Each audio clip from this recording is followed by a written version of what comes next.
Hi friends, मैं अभिषेक आपका फिर से अपने यूट्यूब चैनल मैथ एक्सप्रेस में स्वागत करता हूं। आज हम पार्टनरशिप को प्रारंभिक बिंदु से समझेंगे। इस वीडियो में सबसे पहले हमें जानेंगे कि पार्टनरशिप होता क्या है, कितने प्रकार की होती है और उसमें क्या क्या चीज़ें समाहित होती है। इसके बाद इसके प्रारंभिक स्तर के मैथ को हम कैसे देखें, कैसे समझें और कैसे फिर बनाएं। यहाँ पे मैं बता दूं कि हम इस वीडियो में या इस पूरे चैनल पे मैथ को बिल्कुल आसान तरीकों से बताने और समझाने का प्रयास करता हूँ। बाकी मैं आपसे आग्रह करता हूँ कि जब भी आप मैथ को समझें, सीखें, खुद से प्रयास करें, खुद से मेहनत करें और इतना अतिरिक्त मेहनत करें कि आपको किसी अन्य चीज़ों की या अन्य क्षेत्रों में जाने की जरूरत ना पड़े। ये आग्रह है। चलिए आपका समय नष्ट न करते हैं। सबसे पहले देखिए पार्टनरशिप पार्ट वन मतलब ये पहला वीडियो है पार्टनरशिप पे। तो सबसे पहले आती है साझेदारी। पार्टनरशिप कहते किसे, साझेदारी किसे कहेंगे, इसमें जो मैथ आएंगे उसमें हम कैसे समझेंगे कि ये साझेदारी का मैथ है, पार्टनरशिप का मैथ है। तो इन पदों को समझना बहुत जरूरी होता है, टर्म्स को देखना जरूरी होता है। जब दो या दो से अधिक व्यक्तियों द्वारा कुछ पूंजी लगाकर व्यवसाय किया जाता है तब उसे साझेदारी कहते हैं। अब इसे ऐसे समझिए कि मान के चलिए कि एक दुकान खोलना है और हमारे पास 5 लाख पूंजी है। अब पता लगा कि दुकान खोलने के लिए 12 लाख पूंजी चाहिए, तो हमारे पास तो 5 ही लाख है, तो बाकी 7 लाख क्या करेंगे? तो या तो कहीं से कर्ज लेंगे और नहीं तो हम किसी व्यक्ति को साथ में रखेंगे। तो हमारा 5 लाख और उनका 7 लाख दोनों मिला के 12 लाख रुपया हुआ और अब साझेदारी में हमने दुकान खोल दिया। अब जो लाभ आएगा उसी 5 लाख और 7 लाख के अनुपात में बटेगा, यानी कि 5 मेरा 7 उनका, जो अनुपात कट के आए। यहाँ पे तो आसान था इसलिए बता दिया। तो इसी को साझेदारी कहा जाता है। साझेदारी का मतलब ही हुआ व्यवसाय में 2 या 2 से अधिक। उस 7 लाख में हो सकता है एक आदमी 3 लाख लगाए, एक आदमी 2 लाख लगाए, फिर एक आदमी 2 लाख अलग से लगाए। तो इस तरह से भी साझेदारी हो सकता है। यानी कि किसी भी व्यवसाय में 2 या 2 से अधिक जब व्यक्ति मिल करके उसे अपनी अपनी पूंजी लगा के व्यवसाय करते हैं तो उसे साझेदारी कहते हैं। लेकिन इतना आसान नहीं होता। बहुत बार ऐसा होता है कि पूंजी जो लगाया गया वो किसी ने किसी खास टर्म के लिए लगाया, किसी ने खास टर्म के लिए लगाया। वहां से जो प्रश्न बनते हैं वो थोड़े क्लिष्ट हो जाते हैं, तो उनको भी समझ लेते हैं। साझेदारी को 2 हिस्सों में बांटा गया। पहला सिंपल पार्टनरशिप, साधारण साझेदारी। वह साझेदारी जिसमें सभी पक्षों का लागत एवं समय समान होता है साधारण साझेदारी कहलाता है। प्रारंभिक मैथ यहीं से आते हैं। अब इसको ऐसे समझिए कि राम और श्याम ने 5 लाख रुपया 4 लाख रुपया लगा के व्यापार प्रारंभ किया। 1 वर्ष के अंत में उन्हें 20,000 रुपया फायदा हुआ, तो कैसे बटेगा? ये साधारण साझेदारी हुआ। 5 लाख रुपया 7 लाख रुपया दोनों ने लगाया, समान समय के लिए लगाया, सिंपल हो गया। लेकिन पता लगा कि नहीं, एक व्यक्ति जो था 4 महीना के बाद उसने घुस गया, तो फिर साधारण नहीं रहा, वो मिश्र हो गया। तो उसे कहा जाता है मिश्र साझेदारी। क्या कहा जाता है? मिश्र साझेदारी, यानी कि कॉम्प्लेक्स पार्टनरशिप। जब साझेदार भिन्न भिन्न समय के लिए भिन्न भिन्न राशि निवेशित करते हैं तब उसे मिश्र साझेदारी कहते हैं। याद रखिए, यहां समय अलग होगा। साधारण साझेदारी में समय एक ही रहता है, धन अलग अलग रहता है। मिश्र साझेदारी में समय अलग अलग होता है। मिश्र साझेदारी में क्या होता है? समय अलग अलग होता है, तो उसे मिश्र साझेदारी कहा जाता है। यहाँ पे बीच में मैं एक चीज और बता दूं जिसे आपको ध्यान रखना बहुत जरूरी होता है।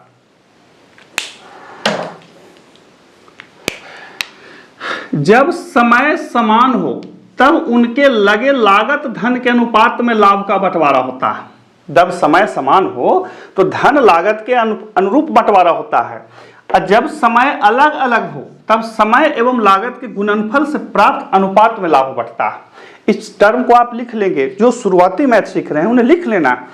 अब इसको ऐसे समझिए कि एक व्यापार में हमने 10,000 रुपया लगाया साल भर के लिए, किसी ने 10,000 रुपया लगाया 10 महीने के लिए, तो 2 महीना पूंजी नहीं लगाया। तो 2 महीने के बाद उसका अनुपात जो भी लाभ बनेगा सो बनेगा। तो 10 गुने 12 अनुपात 10 गुने 10, कहेंगे 10 कहां से लिया है?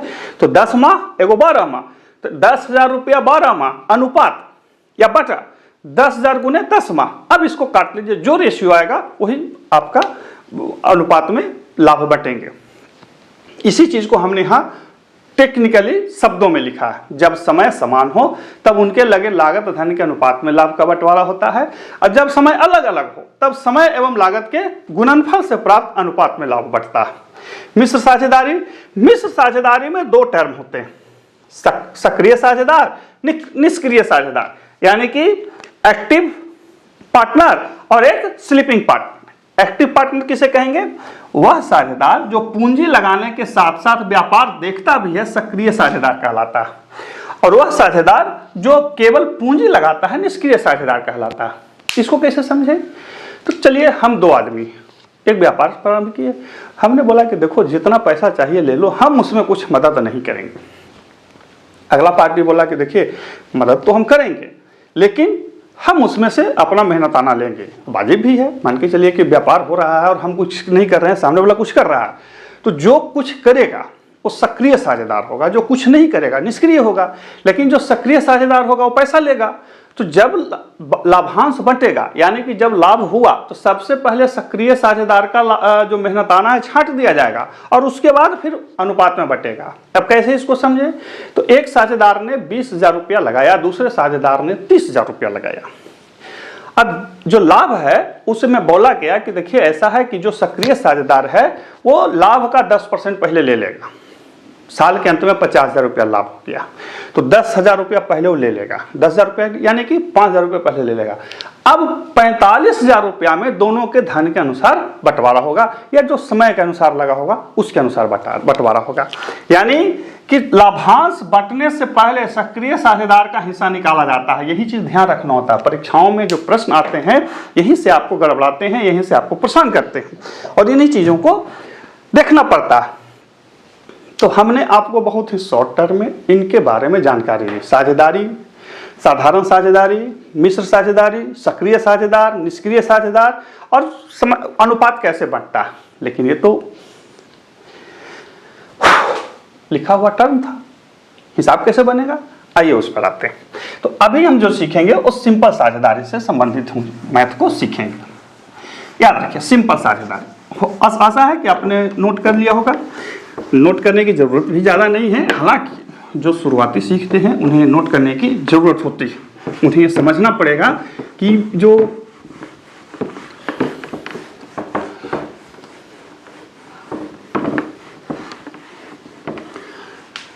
देखिए मैथ, मेरा मानना हमेशा से रहा है ना कि मैथ बहुत आसान चीज़ होता है। ज़रूरत होती है उसे आसानी से समझने की, और बनना न बनना एक खास प्रक्रिया पर निर्भर करता है। बहुतों बार ऐसा होता है कि मैं खुद मैथ देख रहा होता हूँ, हमें समझ में नहीं आता है कि क्या लिखा हुआ। तो ऐसा नहीं है कि आ नहीं रहा, दिमाग है काम नहीं कर पा रहा है। इससे बचने का एक ही उपाय है कि आप कितना अभ्यास करते हैं। मैथ सीखा समझा के साथ साथ अभ्यास पर निर्भर करता है। आपने अभ्यास कितना किया है। आपने कछुए की कहानी पढ़ी होगी, खरगोश वाला। खरगोश रेस हार गया, कछुआ जीत गया। जिंदगी में यही इंपॉर्टेंट होता है कि आपने अपने कार्य पर समय का कितना निवेश किया है। समय का नहीं, अच्छे समय का, कार्यशील समय का कितना निवेश किया। बस्ता लेके बैठ गए, बस्ता मैंने किताब कॉपी वाला जो थैला होता है उसको बस्ता लेके बैठ गए, 5 घंटा पढ़े, 10 मिनट तो 10 मिनट नहीं। अच्छे समय का, कार्यशील समय का आपने कितना निवेश किया। यदि आपने निवेश किया तो उसका आउटपुट मिलेगा, नहीं किया नहीं मिलेगा। घूमते रहिए मार्केट में। दर्जनों क्या, जहाँ पे मैं रहता हूँ वहाँ पे सैकड़ों से बच्चों को देखता हूँ जो बहुत टैलेंटेड है, लेकिन घूम रहे हैं। क्यों? क्योंकि उन्होंने सही समय का निवेश नहीं किया। वो जो निवेश कर रहे हैं वो दिग्भ्रमित हो जा रहा है बार बार। हालांकि मैं बार बार समझाता हूँ, देखिए ऐसा नहीं है, लेकिन होता है कि युवा मन थोड़ा सा, जिसमें हम भी बहुत युवा थे तो लगता था कि हर चीज़ बहुत जल्दी आ जाए। लेकिन अब रियलाइज़ होता है कि नहीं, कोई भी चीज़ बहुत जल्दी नहीं आती। आएगी वो उतनी ही जल्दी आएगी जितना ज़्यादा आप मेहनत करेंगे, सब समय का सदुपयोग करेंगे। चलिए, सब लेक्चरबाजी होते रहेगा। प्रश्न है जो IBPS में भी पूछा है और RRB में पूछा है। एक व्यापार प्रारंभ करने के लिए A, B और C ने, प्रश्न है कि एक व्यापार प्रारंभ करने के लिए ए, बी एवं सी ने, ए, बी एवं सी ने 45,000, 90,000 एवं 90,000 रुपया निवेश किया। 45,000, 90,000 एवं 90,000 रुपया लगाया निवेश किया। 2 वर्ष के बाद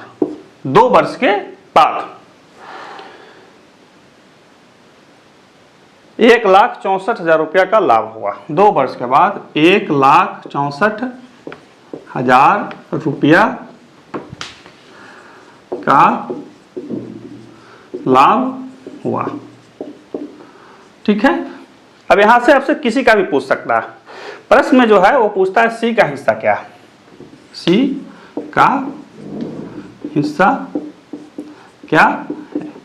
अब यहां पे देखिए ये सिंपल हिसाब है। सिंपल मतलब बिल्कुल सिंपल।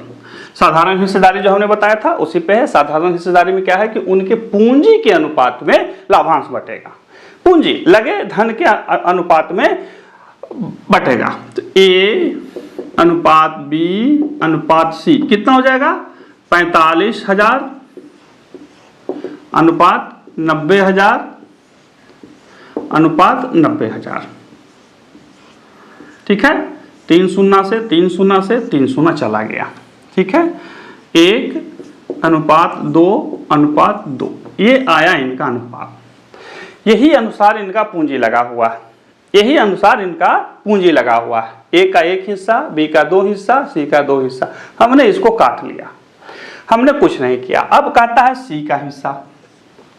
तो सी बराबर जो लाभांश है 1,64 गुने जो सी का हिस्सा है उससे गुना कर दीजिए, बटा बाकी सारे हिस्सों को जोड़ दीजिए। 2 2 4 1 5। अब इसको आप काट छाट कर लीजिए। इसको आप क्या करेंगे, काट छाट कर लेंगे। 2/5 गुना 1,64,000 काटिएगा तो मेरी समझ से 65,000 रुपया आएगा। ठीक है। कुछ हमने किया नहीं। अब ये चूंकि बिल्कुल प्रारंभिक मैथ है, समझना है कि ये कैसा है। तो ये साधारण साझेदारी है। साधारण साझेदारी में देखिए इसमें क्या है, क्या लिखा है।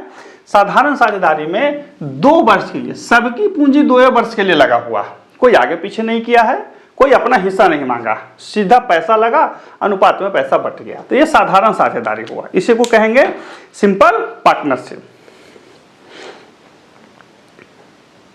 लेकिन क्या इसी तरह से प्रश्न आते हैं? नहीं। अब इसी में कुछ अलग भी प्रश्न आएगा। अलग क्या हुआ सो देखते हैं।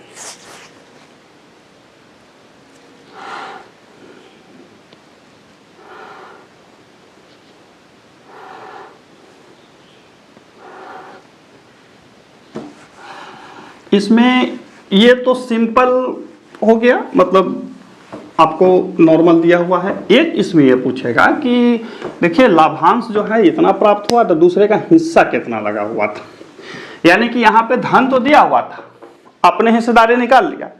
दूसरे में पूछ सकता है कि भाई ऐसा करो कि इसमें से अगला का हिस्सा कितना, अगला का हिस्सा क्या। देखिए प्रश्न पूछता है ए और बी ने एक व्यापार में 2:3 के अनुपात में निवेश किया। देखिए ए एवं बी ने एक व्यापार में 2:3 के अनुपात में निवेश किया। समझ रहे हैं बात को। ए और बी ने एक व्यापार में 2:3 के अनुपात में निवेश कर दिया। कुल लाभ का 10% दान में दिया। कुल लाभ का 10% दान में दिया। हमने अभी क्या बोला था, हमने बोला था कि उस समय पूंजी दिया हुआ था, लाभांश निकालना था। यहां पे दिया हुआ अनुपात दिया हुआ। यदि ए का हिस्सा 1080 है, यदि ए का हिस्सा 1080 रुपया है, तब क्या कहता है, बी का पूंजी निकालें, कुल लाभ ज्ञात कीजिए, तब कुल लाभ बताओ। अब इस प्रश्न को सबसे पहले समझ लीजिए, मैं हट जाता हूं बोर्ड से ताकि आपको पूरा पूरा दिखते रहे।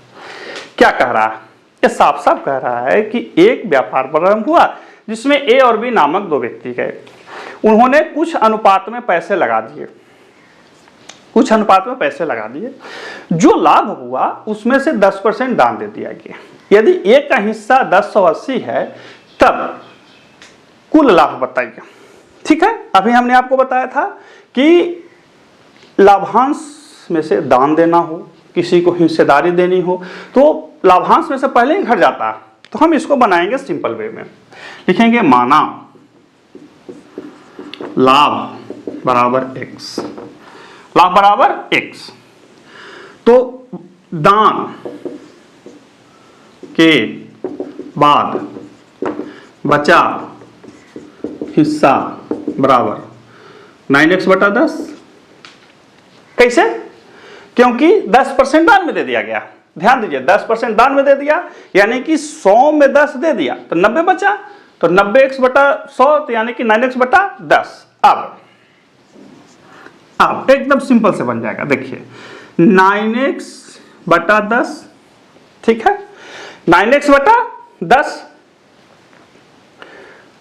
9x बटा 10 या मैंने 90 बटा 100 भी लिख सकते हैं, वो आपकी इच्छा के ऊपर है, गुने जो टोटल लाभ है उसको ए को देना है। किसको? ए को। हमने ए को दे दिया, कुल लाभ कितना है 5 बराबर 1080। देखिए तो कितना अच्छा इक्वेशन बन गया। जो लाभ बचा हुआ है उसमें ए को हिस्सा देंगे तो 1080 होना चाहिए, होना चाहिए। तो x बराबर 1080 गुने 10 पचे 50 बटा 9 दूनी 18, 18 छक 78 से 60 बार में 6 पचे 30, 2 को शून्य, 3000 रुपया हो गया।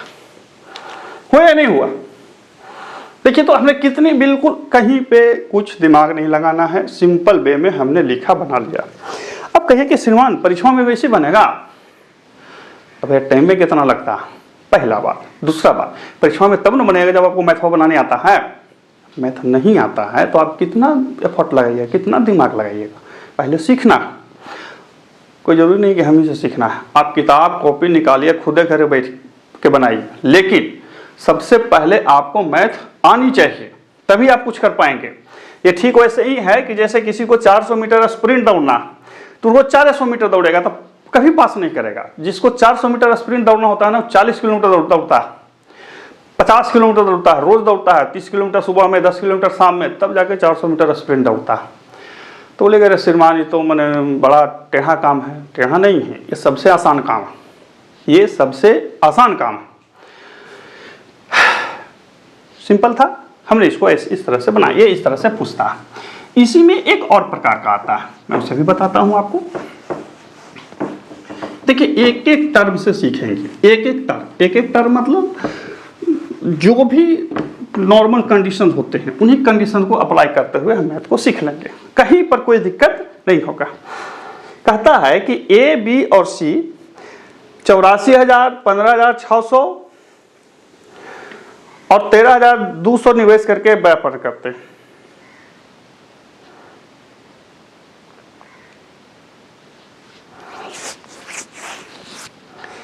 ए, बी और सी 84,000, 15,600 लिख देते हैं, है ना। ए, बी एवं सी एक व्यापार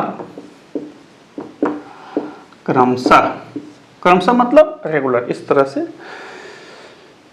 8400,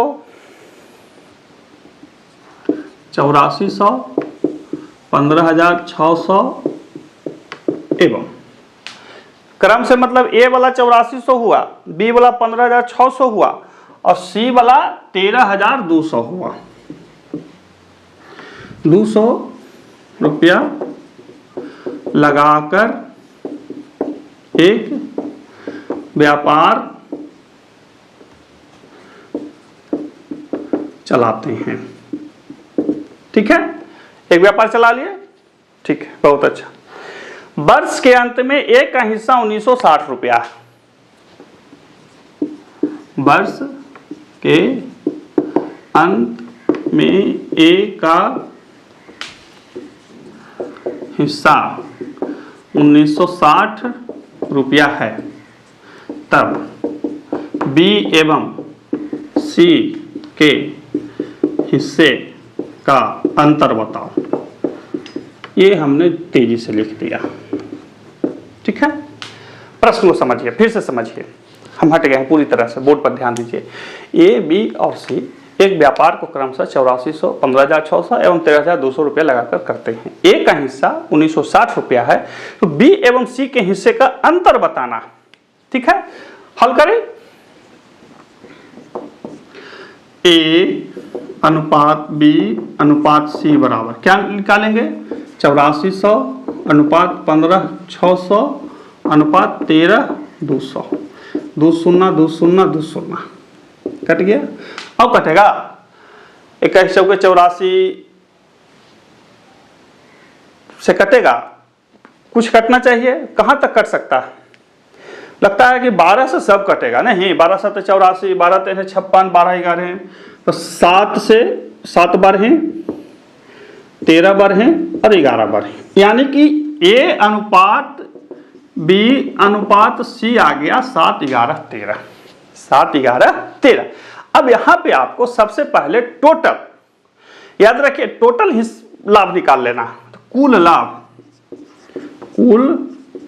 लाभ बराबर, कुल लाभ कितना हो जाएगा?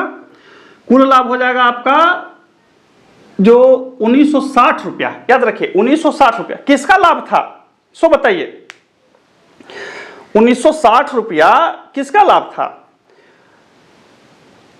ये क्या नाम है इसका? ए का। तो ऐसे निकालेंगे, यदि लंबा करके बनाए तो ऐसे कर देते हैं, माना कुल लाभ बराबर x। ठीक है, कुल लाभ बराबर x गुने 7 बटा, जोड़ दीजिए 13 7 20 21 31, अब बराबर कितना? 1960। x बराबर जो कुल लाभ है उसमें ए का हिस्सा निकालेंगे तो हमको इतना आ जाएगा। तो x बराबर 1960 गुने 31 अब बटा कितना? 7। काटिए, 7 दूनी 14, 5 7 56, यानी कि x बराबर हो गया 28 में 31 से गुना कर लीजिए, 8 एकम 8, 2 एकम 2, 8 3 24 के 4 हाथ में बचा 2, 3 दूनी 6 2 8, 8 4 2 6 8, यानी कि 8680 रुपया, यह कुल लाभ हो गया। अब यहां के बाद आप बी और सी का हिस्सा आराम से निकाल सकते हैं। बी और सी का हिस्सा टोटल निकाल सकते हैं। याद रखिए कि बी और सी का हिस्सा निकलेगा, अब उसमें से आप क्या इसको बोल सकते हैं, मतलब जिसका भी अंतर करना है तो आप अंतर कर सकते हैं। गुना भाग से ही किए हैं ना, 28 दिया 84 यहाँ, ठीक है। अब ए टोटल लाभ हुआ, याद रखिए ये टोटल लाभ हुआ, तो बी का हिस्सा निकलेगा, तो बी बराबर 8680 अगुने 13 बटा कितना? 31। 31 से कितना बार में कटेगा? 28 बार में, 280 बार में ना, हाँ 280 बार में। तो आप 280 में 13 से गुना कर दीजिए, 280 में 13 से गुना कर दीजिए, जो आपका आएगा वो आपका आंसर आएगा। तो 3640 नहीं, आंसर नहीं आएगा, 3640।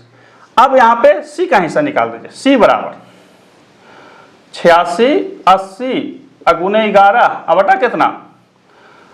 टोटल जोड़िए 31 से 280 बार में, तो 280 से 11 में गुना कीजिए, कितना हो जाएगा? तो 280 दहियों 2800, 2800 और 280, 2800 280 जोड़ेंगे तो कितना हो जाएगा? 2800 और 280, यानी कि 3080,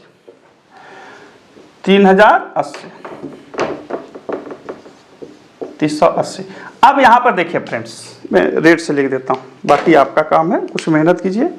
अब हमने बी का हिस्सा निकाल लिया 3640, सी का हिस्सा निकाल लिया 3680। अब आपको अंतर ज्ञात करना है, तो अब आप 3640 में से 3080 घटा लीजिए, इसमें से इसको घटा लीजिए, b माइनस सी बराबर कितना हो जाएगा? 3640 में से 3080 घटा लेंगे तो मेरी समझ से 560 आना चाहिए, 560। अब कहें कि श्रीमान इससे कोई शॉर्ट विधि भी था? देखिए शॉर्ट विधि भी है।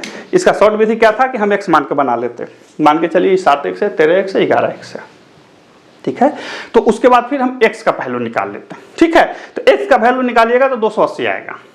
जब 280 आए तो 280 से 13 में गुना कर देंगे, 280 से 11 में गुना कर देंगे, और जो अंतर आएगा वो तो लिख देंगे। तो वो भी इतना ही आएगा, ऐसा नहीं कि वो लगाने वाला, वो भी इतना ही आएगा। नीचे दिख रहा है ना जी? हाँ ठीक है। हमने आपको ए, बी और सी के मार्फत उन सारे टर्म्स को लिख दिया, बता दिया। अब यहां पे देखिए ये अंतर पूछा है,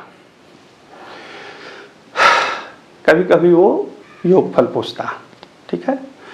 ध्यान रखिए, वो अंतर भी पूछ सकता है, योगफल भी पूछ सकता है। इसीलिए हमने इस पूरे चीज को ए, बी और सी का हिस्सा कैसे निकालेंगे हमने निकाल दिया आपको, ताकि आपको एक बार जब सीख लें तो फिर दोबारा समझने का, देखने का, झेलने का कोई जरूरत न पड़े। इसीलिए ध्यान रखिए, ये इतना लंबा बताने का मुख्य प्रोसेस यही है कि आप एक बार जब मैथ्स को सीख लें तो दोबारा कभी भी कोई दिक्कत नहीं हो।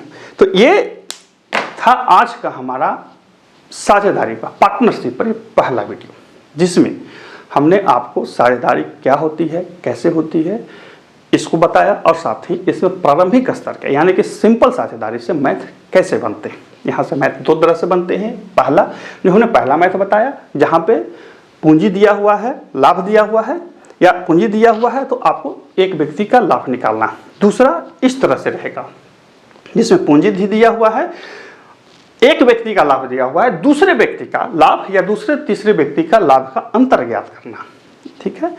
योग भी रह सकता है, कोई भारी चीज नहीं है।